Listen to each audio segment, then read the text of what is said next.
Les amortissements comptables. Nous avons vu dans d'autres vidéos que les immobilisations étaient les biens qui restaient dans l'entreprise pendant plusieurs exercices. Il est donc logique de répartir leur valeur sur toute leur durée d'utilisation. Cela se fait en comptabilité grâce à l'amortissement. D'après le plan comptable général, l'amortissement, c'est la répartition du montant amortissable d'une immobilisation selon son utilisation probable. Pour calculer ce montant, on prend le coût d'acquisition du bien. Ah oui, on l'a vu dans 5 minutes pour comprendre les immobilisations. Effectivement. Et à ce coût d'acquisition, on soustrait la valeur résiduelle éventuelle. C'est la valeur à laquelle on prévoit de vendre le bien à la fin de sa durée d'utilisation. C'est donc cette base amortissable qu'on va répartir. Mais comment? Selon l'utilisation qu'on a prévu d'en faire. D'après le plan comptable général, l'amortissement doit traduire au mieux les avantages économiques attendus de l'utilisation du bien.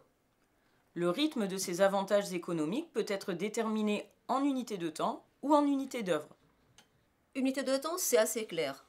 Le nombre d'heures d'utilisation d'une machine chaque année, par exemple. Mais unité d'œuvre, ça mérite des explications, Stéphanie. Eh bien, c'est une unité de mesure qui sert à répartir des charges. Ici, les amortissements de chaque exercice, en fonction de certains critères. Ça peut être les kilomètres parcourus chaque année par une voiture ou le nombre de produits fabriqués par une machine.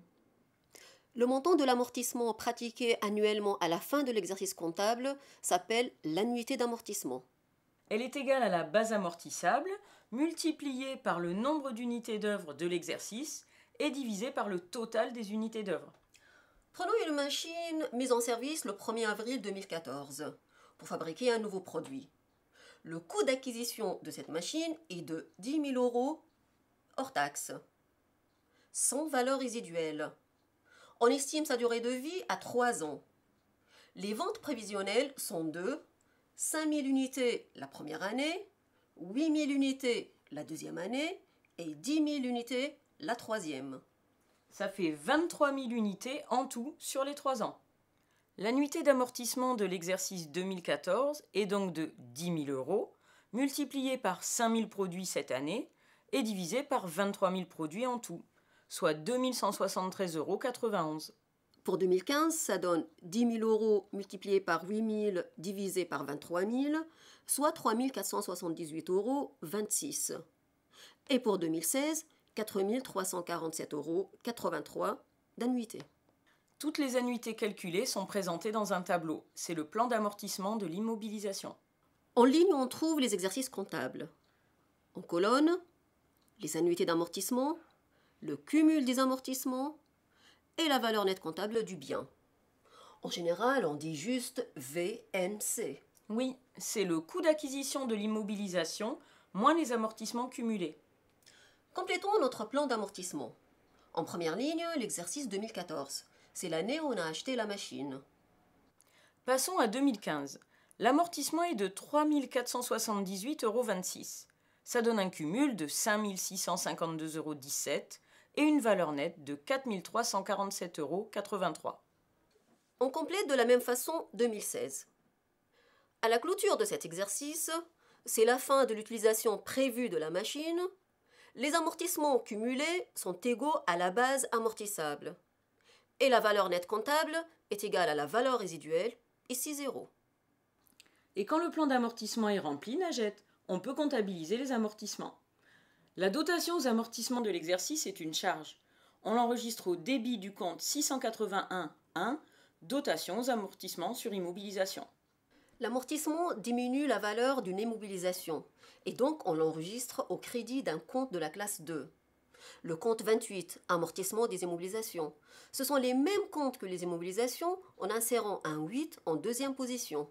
Ces écritures sont passées à la fin de l'exercice comptable, le 31 décembre généralement. Pour certaines entreprises, Stéphanie, c'est quand même compliqué de déterminer ces unités d'œuvre.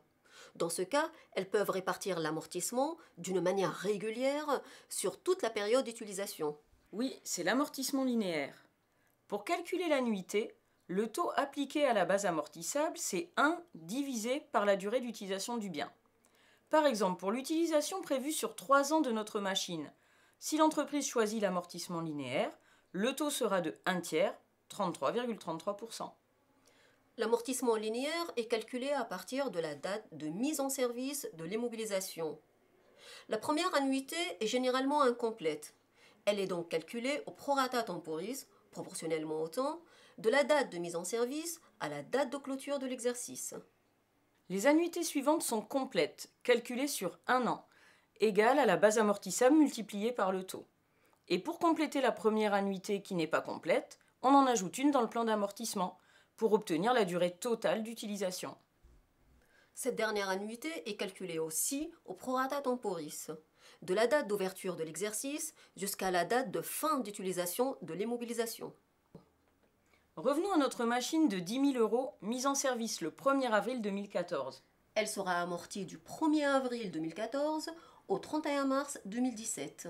La première annuité est calculée du 1er avril au 31 décembre 2014. 9 mois de 30 jours, 270 jours. Cette annuité est de 2 500 €. Les annuités de 2015 et de 2016 sont complètes pour 3 333 €. Et la dernière, celle de 2017 jusqu'au 31 mars, s'élève à 834 €. Le plan d'amortissement est le suivant.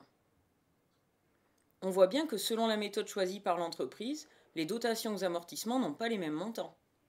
Pour finir, on peut préciser la place des amortissements dans les documents de synthèse. Les dotations de l'exercice figurent dans les charges d'exploitation du compte de résultat Et les immobilisations apparaissent pour leur valeur nette à l'actif du bilan. On a 3 colonnes. Les immobilisations en valeur brute, les amortissements cumulés et la VNC.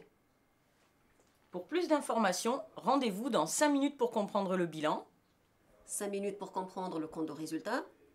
et 5 minutes pour comprendre les immobilisations.